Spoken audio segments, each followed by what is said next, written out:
Welcome to another episode of In the Zone. I'm your host, Chris Broussard, and we've got another tremendous show for you as the NBA playoffs heat up. We've got Tim Hardaway, should be Hall of Famer from the 1990s, one of the best point guards of his era. He'll be joining me for my interview. But before that, we're going to start off, as always, with the top 5 postseason player power rankings. And at number 5, a surprise, Kyle Korver. That's right. I'm going to give the role player, the great shooter, some love. After struggling in Boston, he was the Cavaliers' second best player in the 2 games they won in Cleveland to even up the series. Averaged 14 points a game, shot 9 of 12 from the field, including 6 of 9 from 3. And more than that, he played great defense. That's right, 37-year-old, slow-footed, athletically challenged Kyle Korver D'd up, and that was critical to Cleveland getting back in the series. He blocked 3 shots in Game 4, including 2 on the ultra-athletic Jaylen Brown. At number 4, Jaylen Brown. I know he got his shot blocked a couple times by Kyle Korver. I know Boston looked bad in Cleveland, losing 2 games. I know Brown only had 10 points in Game 3, but he had 25 in Game 4, and the way he played in the second half, including the 15 points he had in the fourth quarter to get Boston back within striking distance, I think that may have given the Celtics momentum and hope as they head back to Boston for Game 5. So give it up to the young Jaylen Brown, just 21 years of old, taking it by the reins and saying, look, I'm going to play with some grit. I'm going to get going in this second half to get my team ready for Game 5. And at number 3, Chris Paul, CP3.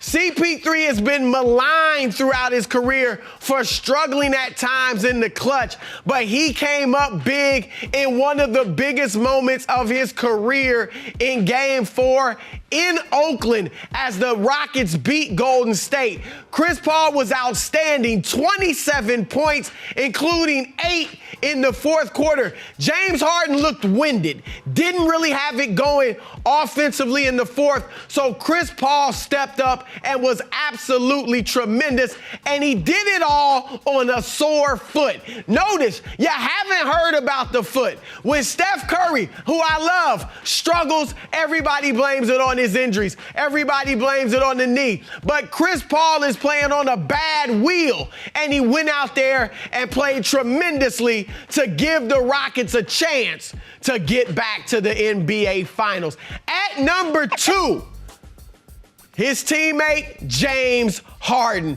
That's right, 30 points in Game 4. I know he struggled offensively down the stretch, but Harden has been great. Harden's reached a level where we're criticizing him for scoring 27 points and doing things like that. He's averaging 29.5 points in this Western Conference Final, and people think he's struggling. He's doing it on 45.5% shooting from the field. That's his most accurate, his best field goal percentage of any of his series in the playoffs this season. So Harden is getting it done, and not only offensively, surprise, surprise, but in Game 4, he was outstanding defensively. That's right, he set the bar higher now. Nobody's going to let him get away with those terrible defensive outings anymore. That Matador defense, go by me. He showed in Game 4 in Oakland that he can D up when he wants to, pick the pocket of Kevin Durant,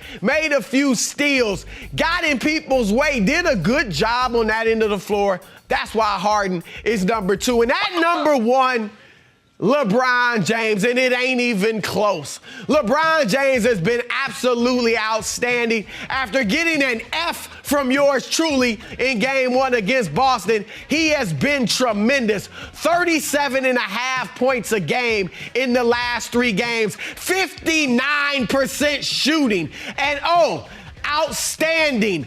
Turn back the clock throwback defense in games 2 and 3, 3 and 4 in Cleveland. Blocking shots, blocking passes, getting deflections, setting the tone for the old as dirt Cleveland Cavaliers to play great defense and win those 2 games in Cleveland to go back to Boston with a chance to return to the finals for the 4th straight year. LeBron James, hands down, the #1 player in the postseason player power rankings. All right, we welcome in Tim Hardaway, 5-time NBA All-Star, 5-time All-NBA player, and most recently was an assistant coach on Stan Van Gundy's staff in Detroit for the past few years. Tim, how you doing? I'm great. I can't complain, man. You know, just come from San Francisco, got inducted into the Bay Area Sports Hall of Fame, and my family was there. Mully and Mitch was there. So, you know, we had a great time. Well, congratulations on that. And I know your teammate Chris Mullin said that you should be in every Hall of Fame, meaning not just the Bay Area Hall of Fame, but the NBA Hall of Fame. What are your feelings on that? Mitch is in, Mitch Richmond, Chris Mullin. You haven't gotten in yet. Most people think you're one of the greatest snubs ever to not be in the Hall of Fame. But what are your feelings on it? Well, you know what?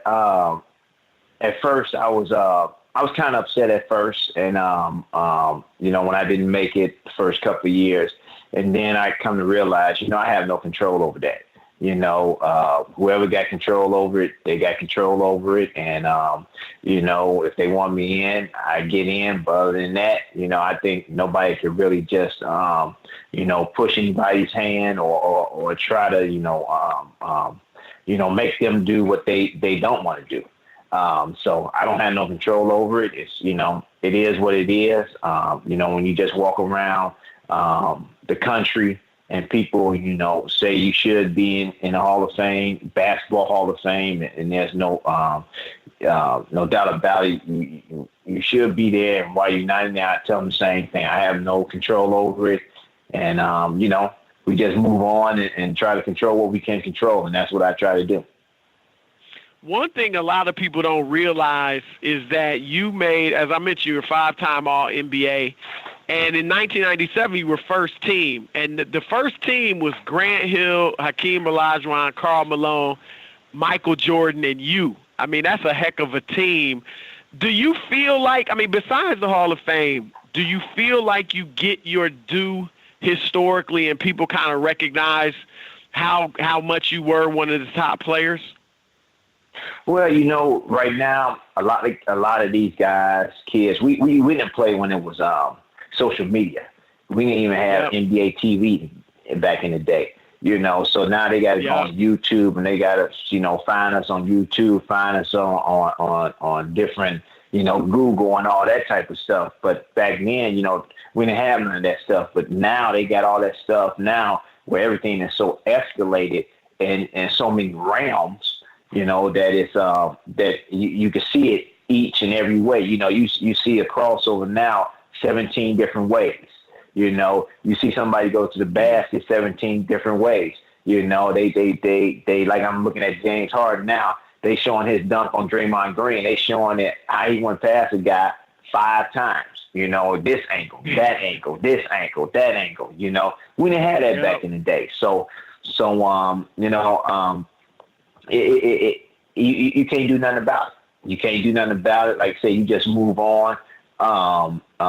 You know, kids, you hear kids talking about this person, talking about that person, and I just laugh because there's no way that you can. First of all, I don't argue anymore, but you can't really make these guys or kids understand what we did back in the day because they wasn't born back in the day. They living for right now. They looking at LeBron. They looking at Chris Paul. They looking at James Harden. They was looking at Kobe, which they supposed to.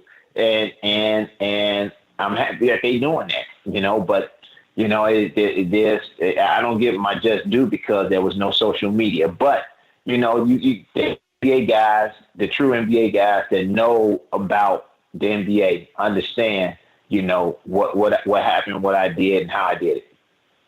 I was going to ask you, because you've been coaching. You coach Brandon Jennings. You got Reggie Jackson in Detroit. And obviously you know a lot of the current players. Do they understand how good you were? Not the fans, but the players. Yes, they do. Players. Yes, they do. They come up and say, they talk to me. They ask me, how did I do crossover? They ask me, how was it back in the day when you played, with the hand check rules and how did you develop, your game? And I just talked to them about, we play a lot of one-on-one. A lot of these guys don't play a lot of one-on-one to get their games together. We play a lot of one-on-one, a lot of two-on-two, and we just played. We didn't think about who was going to win or how they was going to beat us. The only thing we wanted to do was get better on offense and get better on defense, and see how people like to play on offense. How I could get Chris Mullin and Mitch Richmond the ball at this particular time when they're coming off the down screen or when they're coming off a curl. When I could read their minds and know when they go in the back door. They just look at me and, okay, I'm going to back door him now. So, just the chemistry and the camaraderie, that's why we played the game and after practice, or worked on our game after practice, to make each other understand, if he plays us this way, this is how we're going to go to the back door. If he plays us this way, we're going to fake and come back for a dribble handoff. I like to get the ball right here at the shoot at the 3-point line, or when I curl, I like to receive the ball here. So that's the tendencies that we love to have at going into games, knowing each other, inside and out, where we need the ball and how we need to score. So kids today don't do that. But yeah, that's what I talk to them about. You got to talk to your teammates. Don't be afraid to talk to your teammates. It's not a lot of these guys take the criticism tough. It's constructive criticism, I tell them. It's the heat of the battle, but it's always constructive criticism. Like Draymond Green, he gets on his guys, but it's constructive criticism. He's telling them what they need to do and how they need to do it for them to win the basketball game. And his guys understand that. Most guys on other teams wouldn't understand that. They go in the hole or they go in the shell and they be like, he's singling me out. But no, that's a guy that wants to win and that loves to win. You mentioned the crossover a few times. That was known as your signature move. They called it the killer crossover. I remember, in fact, once I was talking on ESPN SportsCenter about the greatest crossovers of all time, and you texted me like, "You better remember my crossover." Exactly. So tell me about your move and who inspired it, or what inspired it, and how you kind of perfected it.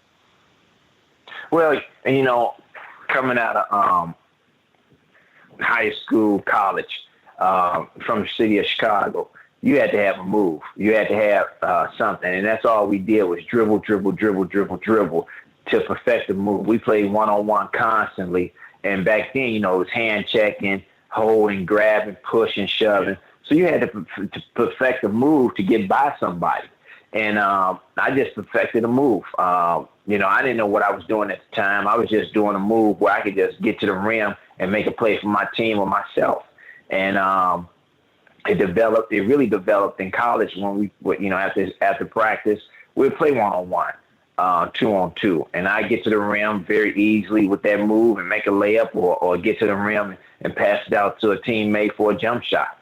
And then in the NBA, when I started really doing it almost every night and, the guys around the NBA saw it, they was like, hey, Magic was like, hey, he got a killer crossover. And that's where it went. But, excuse me. Were you the first one? Were you, I assume some guys did it before, but were you the first one kind of to do it? Well, Archie Griffin, longtime LA guy, went to the Philadelphia. I think he got traded to Philly or New York. But Archie Griffin, every time he see me, he lets me know about that. Yeah, I had to cross over first. And I was like, okay, Archie. For guys don't know about Archie Griffin, y'all need to look him up. He had a nice crossover too. But you know what? I learned. My idol was Isaiah Thomas when I was growing up out of the city of Chicago, and I built my game after his game. I just watched him, how he dribbled the ball, how he studied people, how he mesmerized people before he took the ball to the basket. He go left hand, right hand. A lot of people don't know that Isaiah used to dunk on a lot of people going to the rim. So, I just out of my game after him, just the toughness, just being small, always have to shoot over people. People always telling you that you can't do this, you can't do that. And I had to go out there and prove myself each and every night to show people. And I had to have confidence each and every night to prove to them that I can do whatever you say I can do. Shoot over Hakeem, shoot over Patrick Ewing, shoot over anybody that I go to the hole against, 6'9", 68, 7 feet. It didn't matter. I just had to just show you that I can make a shot over big fellas, floaters, and all that. So I patterned my game after him. And then, I saw, you look at all these guys from the East Coast, like Pearl Washington. He shook somebody off the screen when they played Georgetown one day. I was like, wow, did you see that? He got real low, crossed the guy over real low, and he didn't put it between his legs, but he just faked one way and crossed him over. I started doing that. I couldn't do it that way, so I put it in between my legs and just went in between my legs and did it that way. So, that's how I perfected the real crossover then after I saw him. That was like my freshman year in college. But, you just look at people and you pick up stuff from different people and take it to another level. Now, one guy that, especially among the young people, that's known for his crossover was Allen Iverson. You've been critical of Iverson's crossover, though. You're saying it was basically a carry. Carrying and travel. I never set nobody up. I just came down and did it. I mean, it is what it is. I mean, it's not critical of nobody. I'm just telling the truth. Everybody think, you being you critical or you saying something bad or negative. No, I'm not saying nothing negative or bad. I'm just saying mine was better than his. I came down. I didn't carry. I didn't set my man up. I just did it. It was in the flow of the game. That's all I'm saying. Yeah. I'm not trying to criticize nobody. I'm not trying to be negative to nobody. I'm just telling the truth. And and people want me to hear the truth. I'm just giving the truth out there. That's right. Now, the players' handles today are crazy. I mean, you got Kyrie Irving, Steph Curry, Chris Paul, and all that. And I've said, I think one of the reasons that the handles are the way they are today is because they let dudes carry, which I don't think was going on in your day and before, certainly. Is that fair? I mean, are dudes basically carrying all the time? No question. I tell you, I give you a prime example. Sometimes Kevin Durant gets the ball and he carries and he moves 4 or 5 steps into the lane. He carries the ball between the dribble. He'll pick it up and move his feet 4 or 5 times and then dribble again. That's a carry, ref.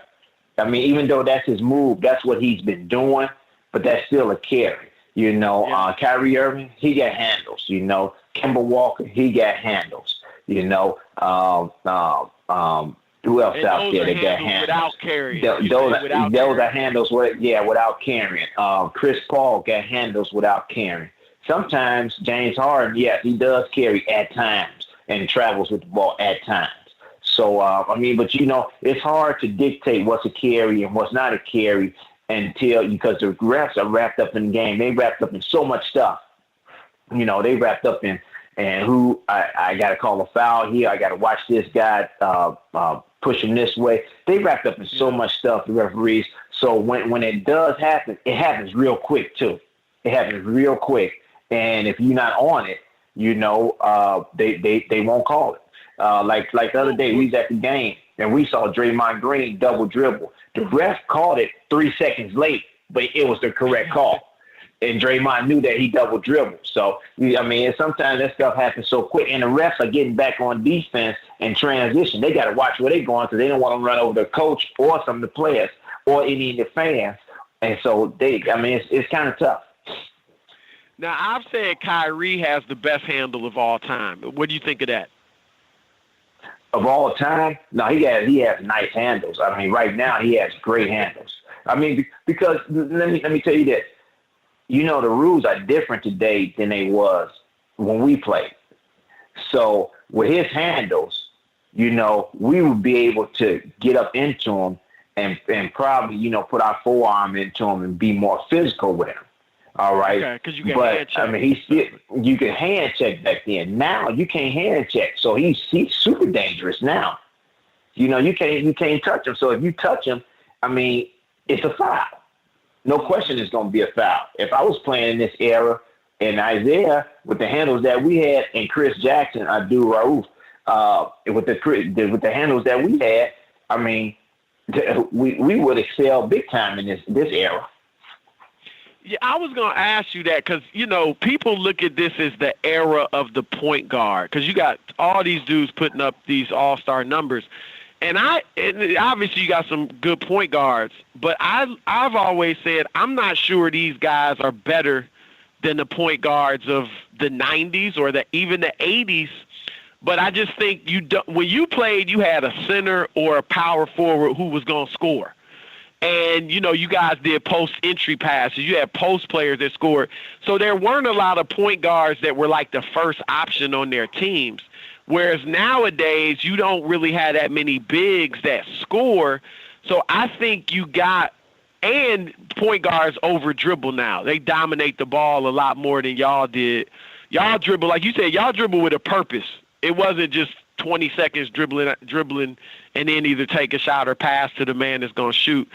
So I think if y'all had played this way, y'all would have put up the same type of numbers that a lot of these guys are doing. Is that fair or not?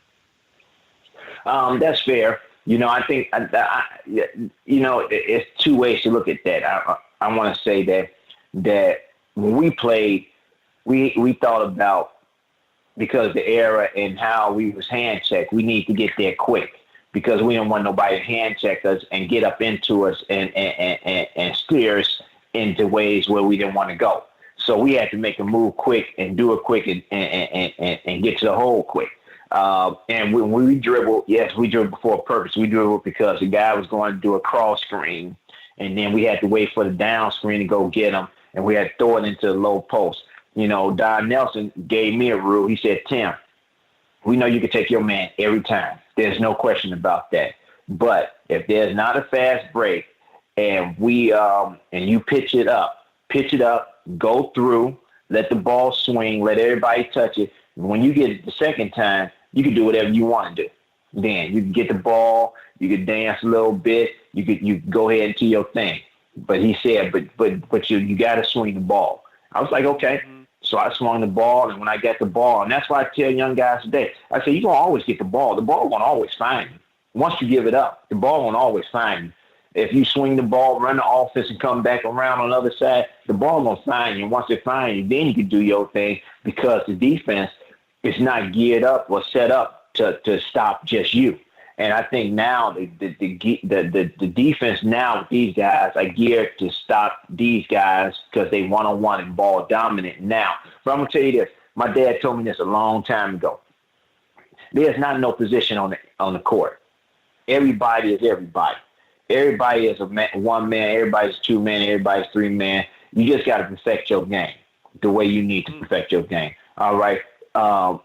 Look at the Golden State Warriors. They got this, what you call that, the something 5. Okay, they go out there. 5, yeah. Yeah, the Hamptons 5. All them guys are guards. Them are not centers. Okay, they play like centers. Draymond Green played like a center. Anthony Davis played like a guard. You know, even Cousins played like a guard. So your game has to be an all-around game to get around people off the dribble, make a play off the dribble, shooting threes now, shooting pull-up jumpers now. Everybody's game has to revolve around being a guard's game now. Because if you can't be like a guard now, you can't go out there and play the basketball game the way it's played today. And my dad told me this, when I was in 7th grade, and it's coming to true now that everybody has to play just like everybody. I mean, a guard can post up like I used to post up. A guard can post up anybody, but that don't mean that he has to shoot the ball. That's just because he want to make a play. Draymond Green posts up. He don't shoot the ball. He's letting the offense run so he can make a play. So that's the way the game is today. Well, people debate what era, the 90s when Jordan was dominant versus today's game. Which one is better? What are your thoughts on, was the basketball better back when you played, or is it better today? Well, you know what? We had to think the game back in the day because it was illegal defense, okay? And you couldn't go down and double team without the ball. You couldn't be in a zone without the ball. So I think today's game is just play. But back then it was a thinking game.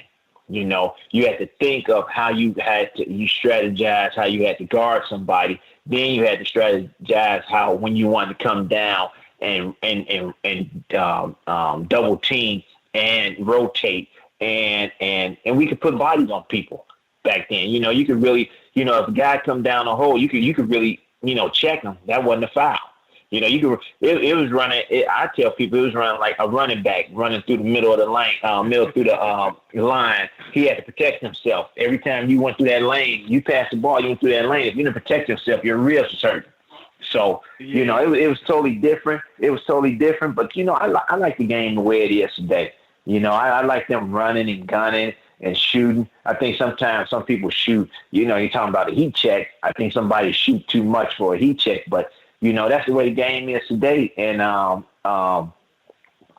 it's an enjoyable game. I mean, it's whoever gets hot at the right time in the course of a game, then you're in trouble. It's hard to stop them, especially, like Golden State Warriors or like Houston Rockets did last night. They kept the pressure on them all night long. They kept the pressure on them, and that's what you got to do. And if the Dubs come out and you can sustain a third quarter, then you in the game. Now, there's a lot of great point guards in your era. I mean, you faced John Stockton, Gary Payton, Jason Kidd, Iverson, Stephon Marbury, and a little bit of Magic and Isaiah even later in their careers. Who was the toughest guy for you to play against? Oh, man. I caught Isaiah at the end of his career, Magic at the end. I wasn't sticking Magic. He's 6'9". So, and I always say this, a lot of people don't give him his just due, and that's Rod Strickland. Rod Strickland was one of the guys that was tough for me to guard because he had handles. He get to the hole. He can make plays at the rim. But another guy, Kevin Johnson, he was very tough to guard. Coming he just down. Couldn't stay healthy. That was his problem. Right. That was his problem. He just couldn't stay healthy. But it was hard to guard him too when he was healthy. Those two guys gave me problems. The glove. 6'6", 6'7", long arms. When he was in it, he was in it. He'd pick you up full court. Tenacious defense. Could score. With the best of them. So those three guys, I would say, gave me problems. And the two guards with the Knicks. I wouldn't be giving them they just do either. We had some great battles with the Knicks. Now you talking with about Charlie Ward, Ward, and with Childs. Chris Childs. Okay, so they were just physical and defending. They were just physical and defending and all that. And I mean, I'm just talking about with them two on defense. They worked me. They worked me hard, and I love taking the challenge with them, and that's what made the rival so great between Miami Heat and Golden State Warriors. I mean, Miami Heat and New York Knicks. Yep. Now, when you played in Golden State, your teams were coached by Don Nelson. A lot of people give Mike D'Antoni credit for kind of sparking this modern basketball era, but I know you feel like Don Nelson gets slighted in that regard. No question. Again, We back to YouTube. We back to social media. You know, the kids and everybody wasn't born and wasn't watching TV because we was on the West Coast. They didn't see us on the West Coast. We was on, what was that, NBC Game of the Week, and then maybe starting ESPN starting, you know, have us on or TNT. No, it's TBS. I'm sorry, it's TBS. TBS. So, yeah. You know, so they really wasn't watching us, and on the East Coast, they was, you know, they wasn't up late at night at 10:30, 11:30 watching us play. So, you know, Don Nelson, our Draymond Green was Tom Tolbert. You know, Tom Tolbert used to bring the ball up. That was our point forward or our point center, and we used to run offense with him. Just the way the Golden State Warriors run offense now. And, you know, Don Nelson don't get his just due because nobody really saw what he was trying to do. The same way Golden State Warriors and Houston Rockets are playing today, that's the way we used to play. And we used to call it controlled chaos, you know, offense. People didn't know what we was doing. We just say motion. We just motion. We just move without the ball, back screen, come up. You know, it was hard for them to switch because back then there was no switching. You know, you switch a now. Why didn't guys 6'9", switch? Because why did guys switch so much? Because of positions. Because of position. So say like a 7-foot guy is not going to switch out on Magic Johnson and leave a 6'5" guy on Kareem. You had to get over the screen. You had to push over the screen and play your man. You know, I mean, you know, you got say like a 2 guard, 6'7", coming out, and you putting your 6'7" guard on Patrick Ewing, and your center is guarding Allen Houston or Latrell Sprewell. Come on, yeah. That was unheard of because if they did switch out on me, like if you 6'7", 6'8", you switch out on me. We was told go to the basket, don't shoot no threes, go to the basket, make somebody help, pass it. Somebody's gonna be open. And that's what we did. And so there was no switching.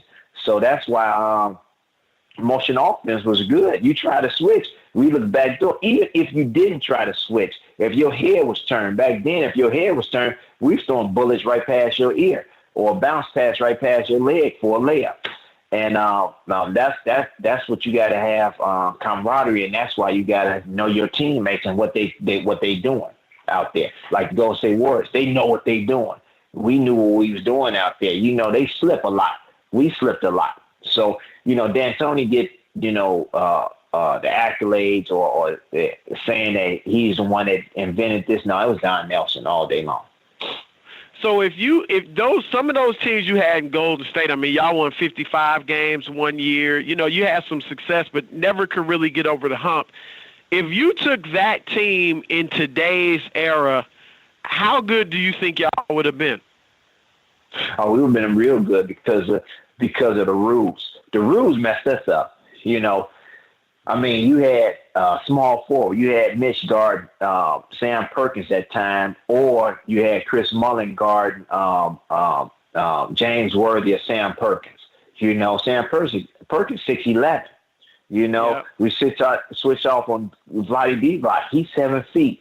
You know, the rules today would have definitely benefited us when we was playing this era, because we that's the way we played. That's the way we tried to manipulate the rules, and we got caught on a lot of illegal defenses too.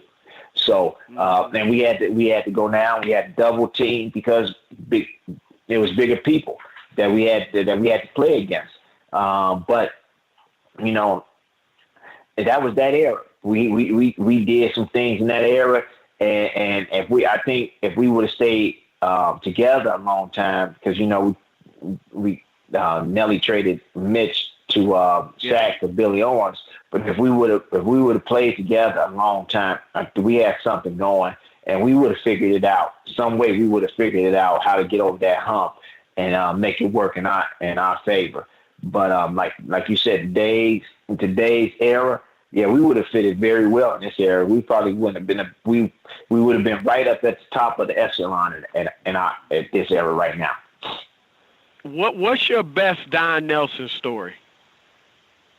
Oh man, Nelly had a lot of them. He had a lot of them. Sometimes he'd come in and say, he had a tea time at 11:30. Come in, all right. Let whoever can make a half court shot, there'd be no practice.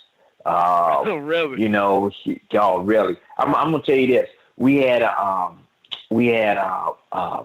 Sometimes we had quizzes, all right, and everybody had to know how to draw on the board the way a coach draws on the board and draw up a play. So if you couldn't do the Wigby line for dribbling, that was like $5 off. If you didn't go and knew how to draw a line for a guy to pick and set your man up to come over and draw and just draw the diagrams, that was deduction off the paper. So, but this is the thing. So we used to practice this way because we had a bunch of plays and we had to know each other's position. If you didn't know each other's position, like Mitch had to play 5, Chris Mullin had to play 1, I had to play 4, Tom Tober had to play 3, and the center had to play 2. So if we called out a play, and if we didn't know that play, we had to run sprints. Wow. I mean, if one person messed up, we had to run sprints. So that's why we was in the game. We knew what we had. When we called out a play and we said, all right, so-and-so you at the 2, so-and-so you at the 3, so-and-so you at the 4, so-and-so you bring the ball up. We knew exactly where we need to go. And the other team was confused. And they was like, well, what are y'all doing? Yeah. I said, you'll see in 1 second. And we just knew it. We didn't have to call a timeout. So, Don Nelson he was very innovative. He knew the game inside and out. He was always funny. And I saw him in the picture. He lost all that weight. He's looking very good. He's living in Maui now. And, he's always funny. Always funny. And always love to have a good time. Now, you also played a little bit with Latrell Sprewell. You got any great stories about Spree? Spree was fun. Spree never touched the basketball all summer long. I've never seen this before. Never touched a basketball all summer long. And then come to practice. First day of practice. Never came and shot with us or nothing like that. Came in first day of practice, and it looked like he played all summer long. Worked on his game all summer long. I mean, he was just we call him Gazelle. He always was in shape. Good guy, always good guy. Always loved to play. When he came to the gym, got there early, worked on his game. Stayed sometimes late, worked on his game. But he was, Latrell. He was fun because he loved electronics. He loved electronics. He loved he loved diagramming, hit rims and all that type of stuff. He loved fast cars. I tell you one story that we was inside the arena in the locker room.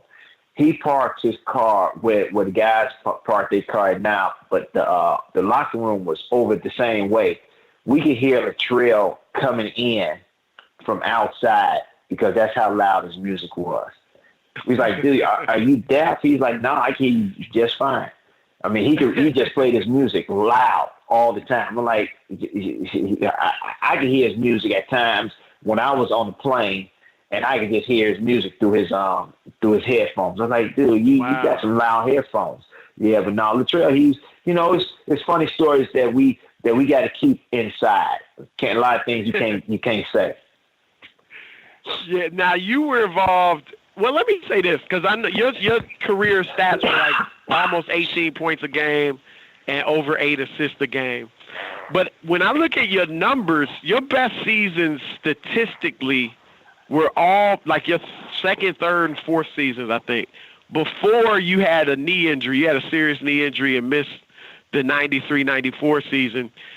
Did that injury take anything out of you? You still had some great years after that, but did that take anything out of you? It did. The first couple of years, it did. And then,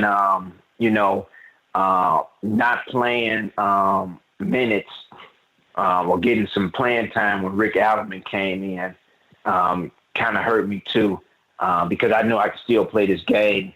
And I think a lot of people thought I was finished. I knew I wasn't finished. I knew that I could still play. So they traded me to Miami Heat, and from there, it went from there, And I tell folks, I don't think it's probably one other person that made All-Star team that had a fatal injury like I did, an ACL, and that was Bernard King. He came back and went to one All-Star game. I came back and went to 3 All-Star games after that injury. And all NBA team, first team and second team. First team and second team after that. So, I knew what I could do.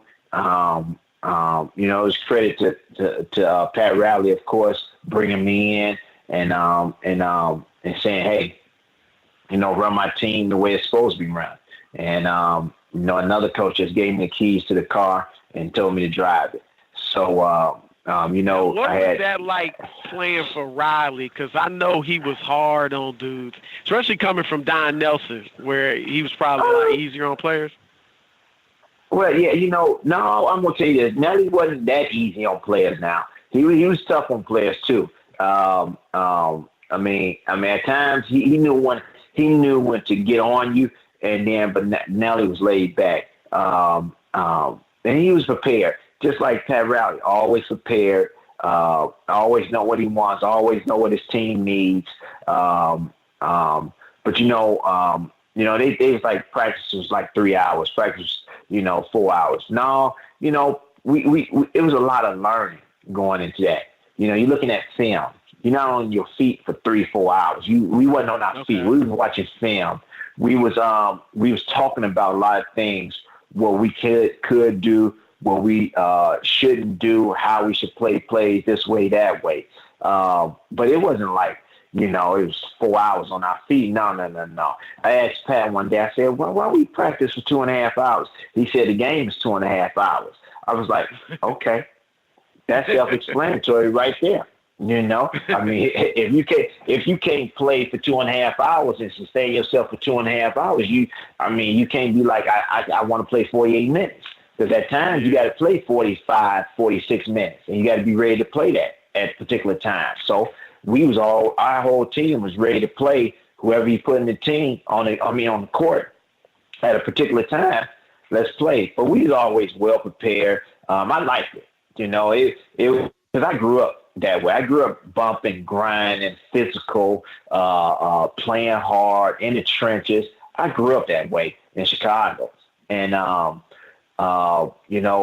was great for me. I loved it. I loved being prepared each and every day.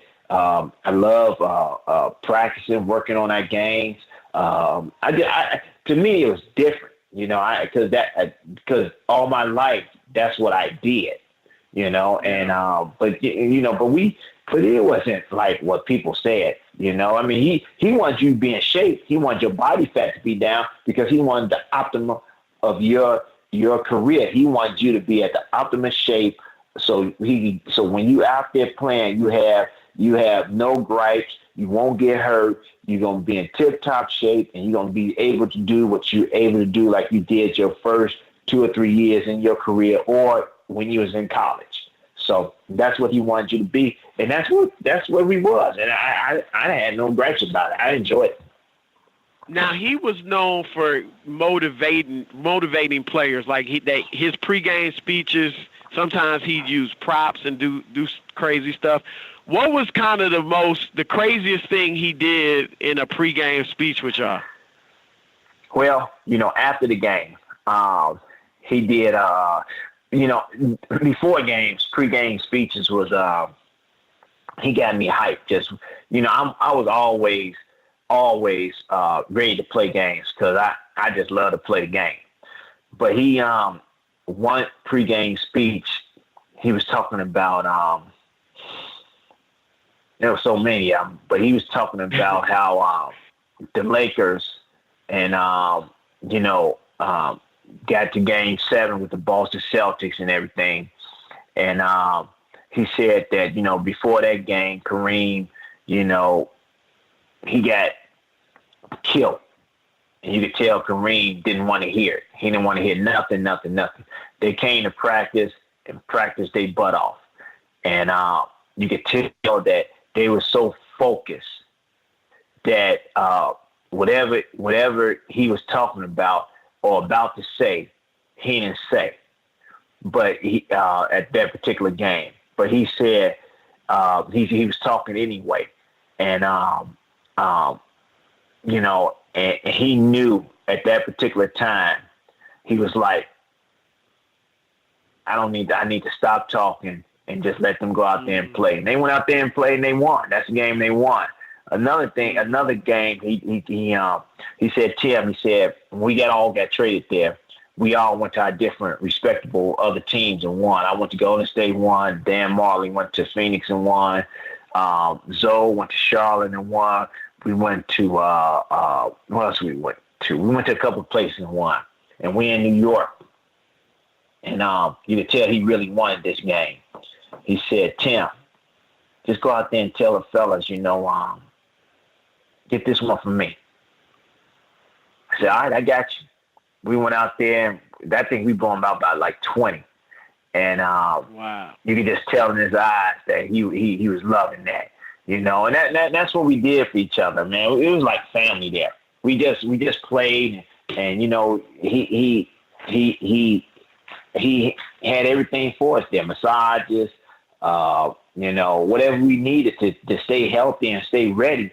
He that's what he does for his teammates. And he loves his teammates. That's why he don't like to make changes. You don't see him making changes. He loved his team right there. He always believed that they gonna do the job, and that's the way he believes. And if a lot of people trust him, you go out there and just play because he trusts you. He wouldn't trust you if he wasn't there. If you wasn't there, he wouldn't trust you. I mean, if he was there, he trusts you. He got to trust you because that he brought you there. So that's what I love about him. Your rivalries, you mentioned the Knicks. That was your greatest rivalry when you were in Miami. Tell me something about those series that we don't know. Those rivalries, I should say, that rivalry. Oh man, it was crazy, man. It was crazy. We as probably two guys loved each other. That was Pat and Zoe. Everybody else on each team hated each other. I mean, we'd see each other at a restaurant during the summer. We wouldn't speak to one another. We wouldn't talk to one another. We wouldn't shake each other's hands. If we did, it was phony. It was just that type of rivalry.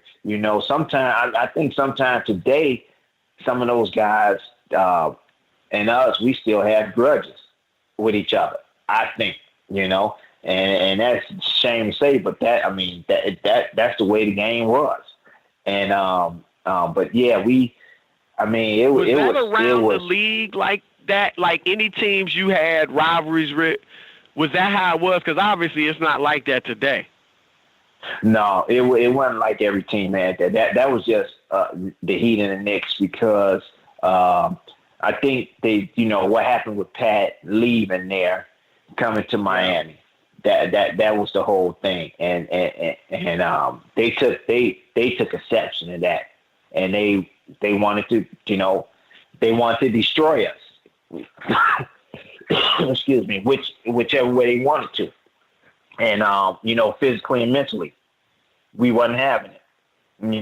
We wasn't having it. We just had a nastier attitude, just like they did. So that's why the hard fought games was hard fought games, and each and every game was hard fought. You might blow the team out here and there, but in the playoffs, yeah, everybody's playing hard and wanted to win and wanted to destroy you. Yeah, those were some hard-fought games. I remember with Jeff Van Gundy grabbing onto the leg of Alonzo Mourning when I think Zoe and Larry Johnson was getting into it. What was that? Yep. Take me through that story. That game, that was crazy. Man, that was crazy. That was crazy, man. That was really crazy. We still trying to figure out why that happened. But you know, it was just a crazy atmosphere. It was going on because Patrick couldn't play because he was hurt at that particular time. Yeah. And I think the most physical guy that could play offensively and defensively against Zoe was Larry Johnson at that particular time. So Larry was playing Zoe, and he was being physical with Zoe, and at times, you know, they let you do particular things in the playoffs versus, you know, just in the playoffs, and you know, they just, you know, it just took a toll on both of them. Both of them was into each other. Both of them was fouling each other, and the refs just let it go. And Game 5, Game 6, that's the way it was. They just went at it, and they both really just lost their minds, basically. And then you had Jeff Van Gundy. I think he didn't realize what he was doing, because now you don't go after the other guy on another team. You go after your own guy and bag him up. He went after Zoe, and he you know what? He even said, he even came out that was foolish of him, because he could not only hurt himself, but he could have hurt Zoe too. And but you know, you at the time, the rivalry, you mad at this person, you mad at that person. Then a fight breaks out. Then only thing you can do is just, you know, he probably slipped and fell and whatever, but you know, he just grabbed onto the first thing he grabbed onto, you know. and actually that really stopped the fight, because everybody was like, "What are you doing, Jeff?" Everybody laughing at him. yeah, everybody laughing at him. What are you doing, Jeff? When you saw him on Alonzo's leg? That's the way I was. I'm like, "What are you doing? You can hurt him. What are you doing? You trying to tackle him? What are you doing? I don't, you know, what do you do?" But you know, everybody at that particular time, like I said, you don't know what's gonna happen. You lose your mind, and the first thing, the reaction is, let me stop him from fighting my player.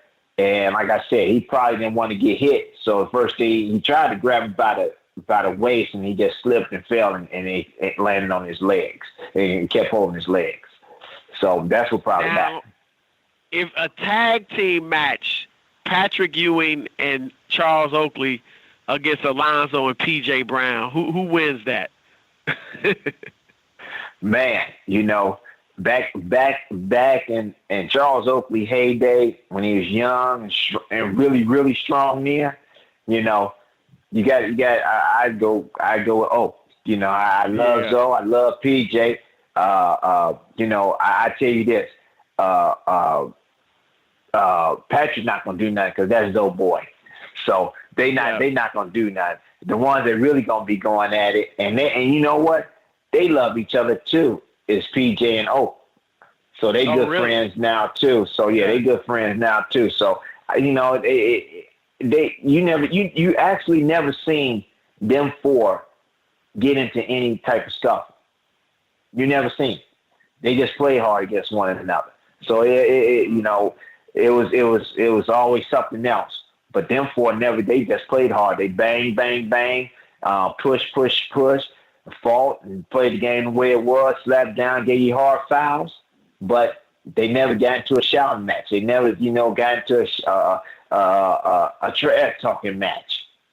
They never did. I always used to feel like, because you guys, you know, I felt like Patrick had a mental edge over Zoe, because, you know, Patrick was older. He kind of had been a mentor to Zoe. And because I thought y'all had better teams, but they would beat y'all a lot in the playoffs. You know, like, did you feel that way too? Right. Yeah. You know, Patrick, he made timely shots and made timely moves at the end of ball games to put them up. You know, just like Allen Houston making that shot. You know, it hits the rim 5 times before it go in. They always made the timely moves at the end of the ball games to beat us. But we put ourselves in that predicament because we could have went down on the other end and made shots too. So, but we was up or was tied up, whatever. But yeah, Patrick, when you 7 feet, even though you 6'10", 6'11", and you the best shot blocker in the NBA, 7 feet is still 7 feet. And Patrick was 7 feet, and he was still just a little bit longer than Zoe, just a little bit. And he could shoot over him, shoot a little floater over him, whatever. But he was just a little bit taller than him.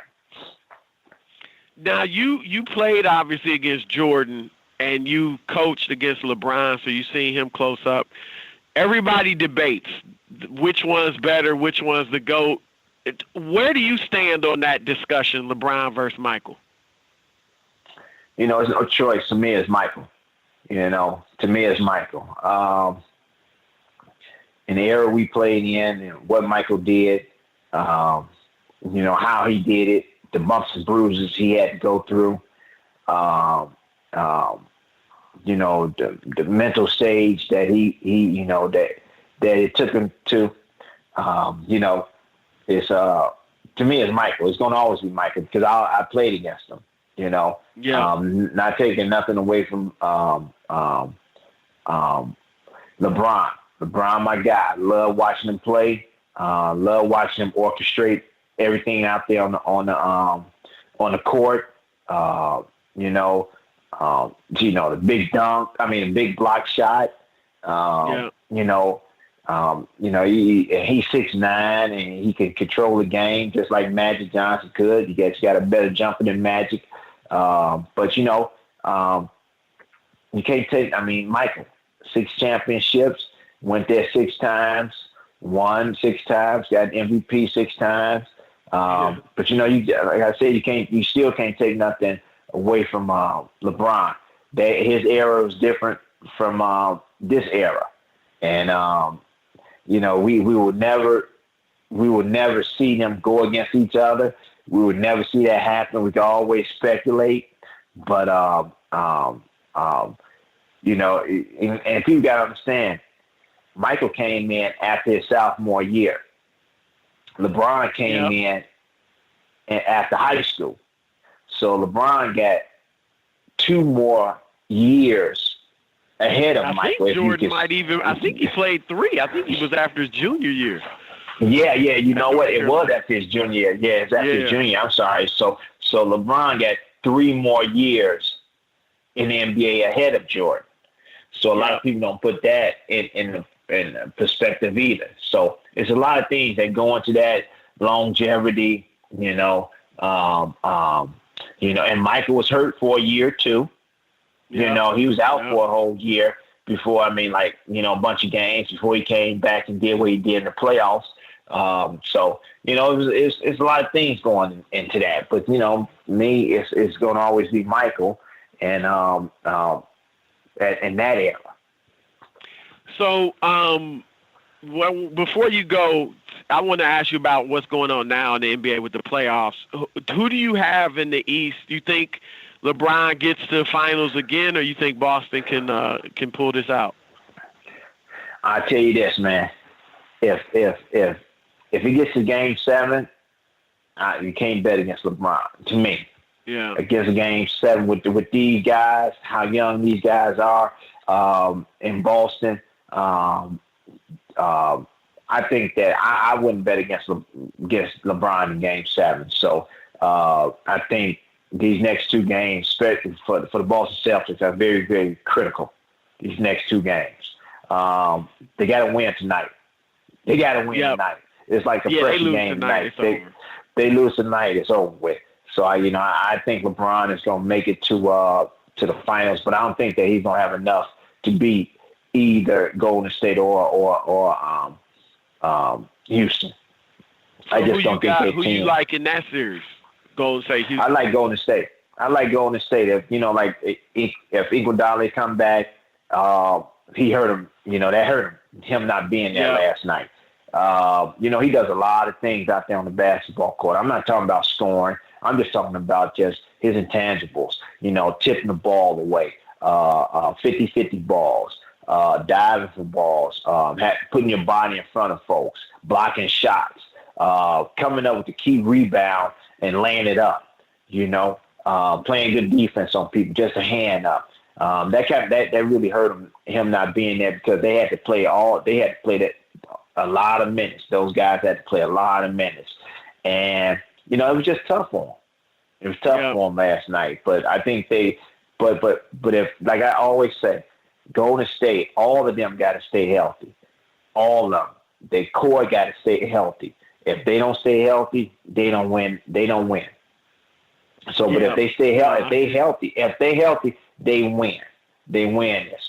But now the momentum is back. I think in Houston's court, they just got to come out and play like they want it instead of being lackadaisical. I think if Houston come out and play harder and play like the way they did last night, tomorrow, they can get that game tomorrow. But they got to come out and not be lackadaisical, not be, passive and, don't know what's going on. They got to come out and play the same way,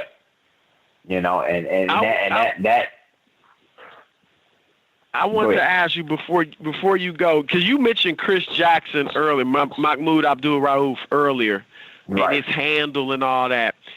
Phil Jackson said a few years ago he compared Steph to Chris Jackson or Mahmoud, and people kind of mocked him like, man, that's crazy. But you played against Mahmoud. Do you think that's a fair comparison? Like in today's NBA, do you think he could have been a Steph Curry? I don't think everybody understanding what Phil Jackson is saying. We talking about the quick release. Mahmoud had a quick release. He'd come off right off the dribble and gone. The ball was gone, and it was all net. Same way with Steph. He'd come off, and next thing you know, he's shooting the ball real quick. Before you get a hand up, the ball is in the rim already, in the hoop already. That's what Phil Jackson was saying. Phil Jackson was saying he got Mahmoud Rauf had handle, and he gets that ball up very, very quick, and he can stop on a dime and shoot it on a dime.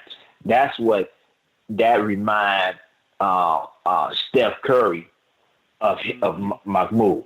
That's the way Steph Curry comes down. He comes down, he might do a move, put it between his legs, and then stop and pop. And he get to the hole too. That's the way Mahmoud did too. See, people get upset about, Mahmoud, well, he wasn't doing this, he wasn't doing that, and then they get off to something else. No, we talking about the quick release because, yes, both of them had a quick release. Mahmoud had won the quickest release in NBA history before Steph came into the league. And now Steph has the same type of release Mahmoud has when he was stopping and popping and coming off the dime and shooting the ball. And you didn't know what he was going to do, because you was trying to guard him. No, go ahead. And you was trying to guard him. He stopped and just shoot it. Or you try to guard him. I got to beat him to this spot before he gets to the rim. He'll just stop and shoot it. So that's the quick release we're talking about. I think that Phil Jackson was talking about. Do you ever envy today's guards? I mean, the way they shoot threes. I mean, the freedom they have. Do you ever envy and wish, man, if I played in this era, I'd be putting up 10 threes a game? You know what I mean? Stuff like that. Right. You know what? I could have put up 10 threes a game if I wanted to, but I had other teammates to get the ball to. I need to get my other teammates involved. I had to get Deshaun Leonard involved. I had to get Dan Marley involved. I had to get Mitch and Chris and Rod Higgins involved. I had to get P.J. Brown involved. That's the way the game was then. I had to get those people involved and make sure that they was happy so they go down the other end and do what we asked them to do on defense. They was guarding the hardest people. They was sticking the hardest people. So I need them to be happy. So I had to get them the ball. But I don't envy them. I love it. To tell you the truth, I love watching it happen because it's really just street basketball, and it's imano and or pickup basketball. I shouldn't say street basketball. I say pickup basketball is imano, and let's see if you can stop me, or I can make you shoot a bad shot or a shot that you don't want to shoot. And that's the way it is. But it's very interesting. It's very interesting, and I like it. Sometimes the guys hold on to the ball too much. I wish they had passed it and then get it back. But other than that, I want, I love it. Great. Tim, man, I appreciate your time. Great stuff, man. And thanks a lot for joining In the Zone. Hey, no, thank you for having me anytime, Chris. You got my number. Just let me know when you want me. All right, brother. Cool. Thanks, man. All right. Thank you.